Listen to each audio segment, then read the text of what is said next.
लेकिन हर्ष साहब इसमें दो बातें हैं। एक तो आपने इसको किरदार, तमसील, अलामती या जी इस्तिआरे बिल्कुल। के तौर जी पर लेना, और फिर आपने असातीर भी करार दिया ना। तो आप असातीर, क्या ऐसा नहीं होता कि उसका हकीकत में वजूद नहीं होता, वो एक आपका तखय्युल होता है।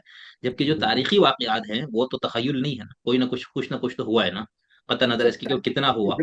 आप बिल्कुल दुरुस्त कह रहे हैं, लेकिन होता यह है कि तारीखी वाकयात ना एक हद, किसी एक स्टेज पे आके उनकी अहमियत या उनका इम्पैक्ट इस किस्म का होता है कि वो असातीर में ढल जाते हैं, यानी उनका जो असातीरी असलूब है वो इम्पोर्टेंट रह जाता है।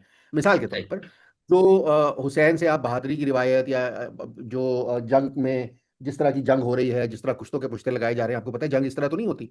एक शख्स का दो लोगों से भी मुकाबला करना मुश्किल होता है, लेकिन यहाँ पे क्या होता है, एक शख्स होता है वो 1000 बंदों को मार देता है, एक शख्स जो है वो दरवाजे उखाड़ के फेंक देता है, एक शख्स जो है वो उसके आगे डेविड जो है जब पत्थर चलाता है। अब डेविड जो है रियल कैरेक्टर, हमारी इस्लामी तारीख तो हमें ये बताती है कि डेविड नाम का कैरेक्टर शायद मौजूद था। गुलायत था या नहीं था मुझे नहीं पता, हो सकता है कि गुलायत नाम का हो। डेविड ने पत्थर मारने से गुलायत का मरना आपको समझ आता है, मुझे तो समझ नहीं आता। असातीर होगी ना, लेकिन उसको आप तारीख के तौर पर अगर रद्द कर देंगे तो यहूदी कबीले की पूरी तारीख में डेविड का या सोलोमन का बहुत बड़ा कैरेक्टर है।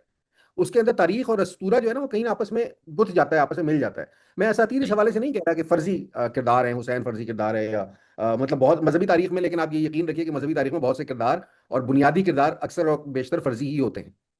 अ, सही। अब मतलब इस बात को यहीं छोड़ देते हैं, इससे ज्यादा मैं इस पर रोशनी डालूंगा तो मसला बन जाएगा। बट बहुत से किरदार और बहुत सी जो उसकी बुनियाद होती है वो फर्जी ही होती है। लेकिन बहुत से किरदार जो है ना वो अस्तूरे की हैसियत इख्तियार कर लेते हैं। अस्तूरा जो है मिथ, सही। उसे लिटरल मीनिंग में आप लेंगे तो किसी और तरफ बात चली जाएगी, लेकिन मेरा अपना ख्याल है कि तारीख और असातीर जो है वो कहीं ना कहीं गुथ जाती हैं एक दूसरे में। वो कैरेक्टर इतना बड़ा हो जाता है कि आप उसे एक असातीरी किरदार बना देते हैं। हम कहते हैं ना, बहुत से लोगों को हम कहते हैं कि ये असातीरी लेजेंडरी किरदार, लेजेंड जो बिल्कुल। है वो भी एक तरह से असातीर का ही मतलब है ना, इसी अस्तूरे के मतलब में आता है। जो सही। लेजेंडरी किरदार बन जाते हैं ना, फिर उस किरदार का आपको वो हवाला, वो इम्पैक्ट देखना पड़ता है जो वो माशरे पे या जो किसी इंसान पे वो मुरतब कर रहा है, और उससे आपने क्या सबक लेना है। वो सबक इंपॉर्टेंट रह जाता है, शायद वो किरदार इंपॉर्टेंट नहीं रहता इन इटसेल्फ।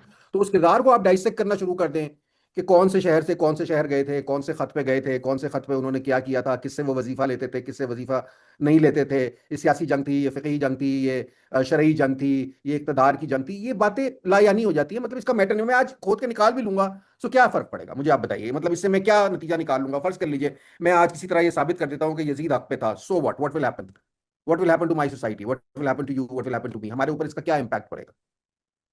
हाँ, हम नहीं, ये लड़े बहुत। क्यों दो किरदारों के ऊपर? किस बुनियाद पे लड़े?